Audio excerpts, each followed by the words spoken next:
रिदमको चाहिँ आज भाइ निदाउनु भयो यसरी पढ्नुहुन्छ फेरि उहाँ नै फेरि को हो त यही क्लासको फर्स्ट बोय हुनुहुन्छ 5 बाट फर्स्ट भएर यहाँ 6 मा आउनुभएको सेवा र सुविधाले मात्रै मानिस चाहिँ के हुने हो त बुद्धिमान हुने होइन यति दुःख गरेर पढ्नुहुन्छ तैपनि उहाँको पोजिसन भनेको फर्स्ट नै हो ट्यालेन्ट हुनुहुन्छ तर अलिकति बढी बोल्नुहुन्छ उहाँ धेरै के पतर पतर पतर पतर एउटा कुरा गर्नुपर्छ 10 वटा त्यसको हाँगा निकाल्नुहुन्छ यो साथीले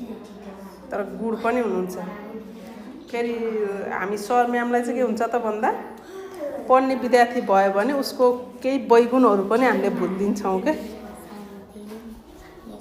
केही उहाँहरूको एक्स्ट्रा जुन ह्याबिटहरू हुन्छ उहाँहरूलाई पनि हामीले भुलिदिन्छौँ र हुनपर्छ यतिको त भने जस्तो हुन्छ के माइसेल्फ आफ्नो बारेमा टपिक लेख्नुहोस् त